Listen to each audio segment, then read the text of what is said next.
આપણા નોકરી ધંધા વેપાર જે કંઈ વ્યવસાય હોય એને કંઈ છોડવાની વાત નથી, અથવા તો ઘર પરિવારને મૂકીને જંગલમાં જવાની પણ વાત નથી. આમાં જ્યાં છીએ ત્યાં અને જે આપણો વ્યવસાય છે કરીએ છીએ તેની સાથે સાથે આપણને ભગવાન સ્વામિનારાયણે આ એવો સત્સંગ આપ્યો છે, એવા ગુણાતીત સત્પુરુષનો યોગ આપ્યો છે કે એની આજ્ઞામાં રહેવાથી એ આપણા જીવનની અંદર આ જ્ઞાન એ વણાઈ જતું હોય છે.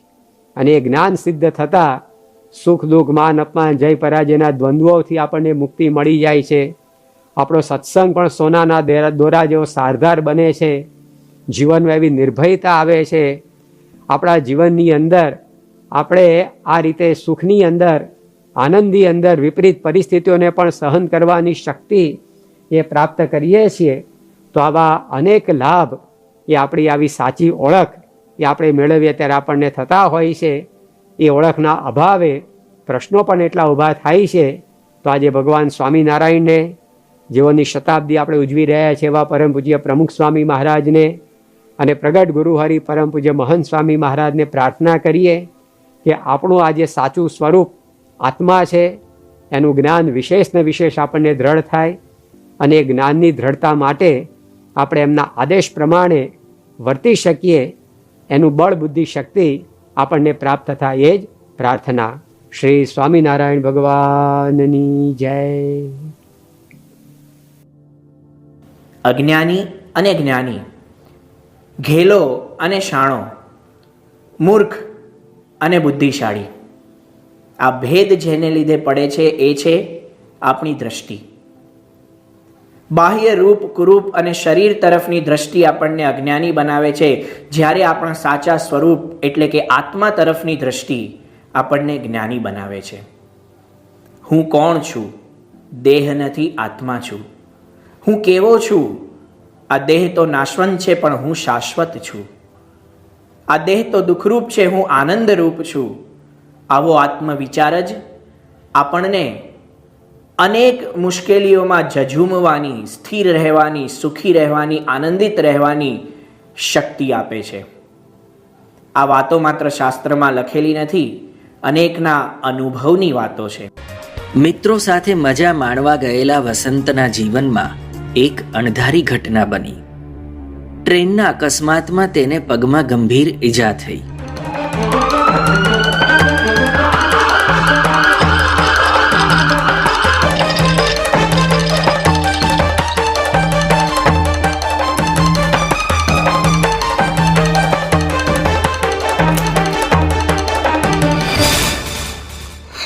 બેટા, બેટા વસંત, આ શું થઈ ગયું અચાનક? હા બેટા, આ બધું કેવી રીતે થઈ ગયું? પપ્પા, કાકા, શાંત થઈ જાઓ. કરતા હરતા એક ભગવાન છે. હા બેટા, આપણને એમનો આશરો છે. તેઓ જે કંઈ કરતા હશે એ આપણા સારા માટે જ કરતા હશે. અરે પણ બેટા, તારો પગ ચાલતો થઈ જઈશ કાકા, ચિંતા ન કરો. ડોક્ટર અંકલ આર્ટિફિશિયલ પગ લગાડે એટલી વાર માટે પ્લીઝ રડશો નહીં. અરે પણ બેટા, આખી જિંદગી નકલી પગ સાથે તું કેવી રીતે? બેટા પપ્પા, ठट्ठू दुर्बल है पर असवार तो ताजा है. જુઓ, હું એકદમ સ્વસ્થ છું. ધન્ય છે, ધન્ય છે તારી આ સમજણ ને દીકરા. વસંત બેટા, તારો પગ કપાઈ ગયો તેનું દુઃખ નથી તને? દુઃખ તો દેહને થયું છે અંકલ. અમને સત્સંગમાં શીખવાડ્યું છે કે આપણે દેહ નથી પણ આત્મા છીએ.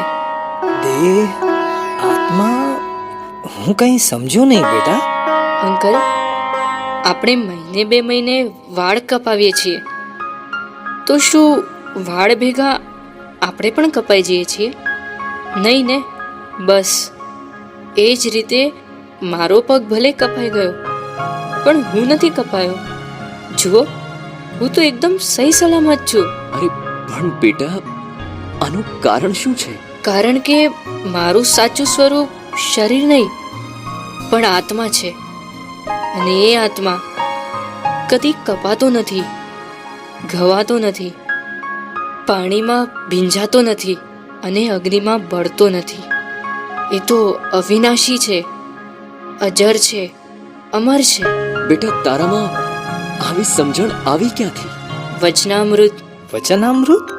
હા, શ્રીજી મહારાજે વચનામૃત સારંગપુરના પહેલામાં કહ્યું છે કે આત્મનિષ્ઠા તો એવી રીતની હોવી જોઈએ કે હું ચૈતન્ય છું ને દેહ જળ છે, અને હું અવિનાશી છું ને દેહ નાશવંત છે.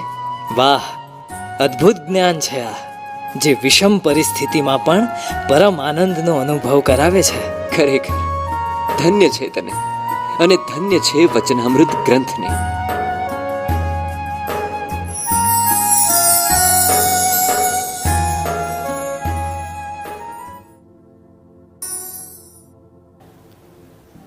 સદગુરુ મિલિયા અનાદિ, મિટ ગઈ સર્વે ઉપાધિ. જે અનાદિ છે એવા અક્ષર બ્રહ્મ સ્વરૂપ ગુણાતીત સત્પુરુષ આપણને મળે ત્યારે આપણો આત્મવિચાર આપણી આત્મનિષ્ઠામાં પરિણમે છે. કારણ કે ગુણાતીત સત્પુરુષના જીવનમાં આત્મનિષ્ઠાની દ્રઢતા છે. બ્રહ્મ સ્વરૂપ પ્રમુખ સ્વામી મહારાજના જીવનમાં દેહ અને આત્માને નોખા ખખડતા આપણે સૌએ નિહાળ્યા છે. માત્ર આપણે જ નહીં, તેઓની ચિકિત્સા કરનાર મૂર્ધન્ય તબીબોએ પણ આ નિહાળ્યું છે. તો આવો એવા બ્રહ્મ સ્વરૂપ પ્રમુખ સ્વામી મહારાજના આશીર્વચનો દ્વારા હવે આપણે સૌ પણ આત્મવિચારની વિશેષ દ્રઢતા કરીએ. પ્રથમ તો આપ સર્વે દૂર દૂરથી દેશ પરદેશથી ખૂબ જ પીડો વેઠીને અહીંયા ઘરે પધાર્યા છે. અહીંયા સદગુરુ સંતો અને અન્ય સંતો પણ બિરાજ્યા છે. એટલે બધાને ખાસ હું મારા પ્રણામ સાથે, વંદન સાથે સર્વને જય સ્વામિનારાયણ કરું છું.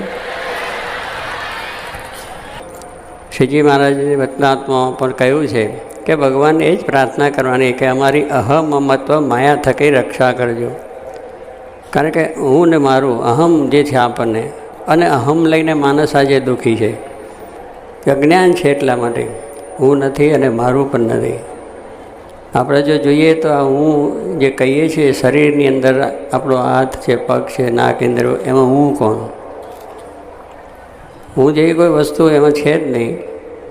પણ છતાં માની બેઠા કે હું, મારું નામ, મારી જ્ઞાતિ, મારી જાતિ, મારો આ હોદ્દો, અધિકાર, પૈસા, સમૃદ્ધિ, હું, અને બધું મારું છે. કુટુંબ, પરિવાર, આ બધી મિલકતો, બીજું ત્રીજું મારું છે. બેમાં લઈને આ વસ્તુ બને છે. એટલે એ જો મુકાઈ જાય, એ જ્ઞાનથી મુકાઈ જાય. એને જ્યારે પોતાને ખરેખર પોતાના સ્વરૂપનું જ્ઞાન થાય તો એ માણસનું અહમ જાય.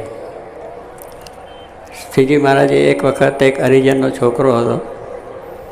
એ હરિજનનો છોકરો આવ્યો એટલે મહારાજે એને કહ્યું કે છોકરા તું કોણ છે? તો કે હું હરિજન છું. મહારાજે કહ્યું કે તું હરિજન નથી, તું આત્મા છું, અને તું આત્મા છું, આત્મા છું એમ તું બોલ. 5 વખત છોકરો આત્મા છું, આત્મા છું એવું બોલ્યો. પછી મહારાજે પૂછ્યું કે તું કોણ છે? તો હું તો હરિજન છું. મહારાજે ફરી એને કહ્યું તું 10 વખત બોલ. પછી ફરી કહ્યું તો 25 વખત કહ્યું. એમ કરતાં તો મહારાજે એને 100 વખત આ બધી વાત કરી. તે 100 વખત બોલાયું કે હું આત્મા છું, આત્મા છું. પણ વારું પૂછ્યું તારે એ જ કહે છે હું તો હરિજન છું. એટલી બધી આપણની અંદર એક ગ્રંથિ થઈ ગઈ છે કે હું કોણ એટલે ફલાણી મારી નાત, એ દ્રઢ થઈ ગયું છે. ફલાણી મારી જાત, ફલાણું મારું ગામ, ફલાણું મારું કુટુંબ, આ બધી વસ્તુની આપણને થઈ ગયું. એ નથી છતાં મળી ગયું છે. એટલે જ આપણને આ વસ્તુની અંદર આપણા સ્વરૂપનું સાચું જ્ઞાન આપવા માટે જ ભગવાનનો અવતાર થયો છે. ભગવાને ગીતામાં અર્જુને એ જ પણ કહ્યું કે તું આ બધું માની બેઠો છે કે અમારો પરિવાર છે, મારા કુટુંબી છે, આ બધું આ છે, હું આ છું, આ બધાને મારીને મારે શું છું? આ તું મૂકી દે તારી વાત. તું અર્જુનને કંઈ નથી, આ બધું તારું કોઈ કુટુંબ પરિવાર છે જ નહીં. અને એ બધી વસ્તુ તું મૂકીને હું કહું એમ જ કર. એ કહેવાનું છે કે ભગવાન જ્યારે આપણને મળે છે, કે એવો સાચો સત્સંગ મળે છે, ત્યારે આપણને સાચી વસ્તુ, આપણા સ્વરૂપનું સાચું જ્ઞાન થાય છે. એટલે આપણું સ્વરૂપ છે આત્મા છે, એ ચૈતન્ય છે ને નાત નથી, જાત નથી, કુટુંબ નથી, પરિવાર નથી, કાંઈ છે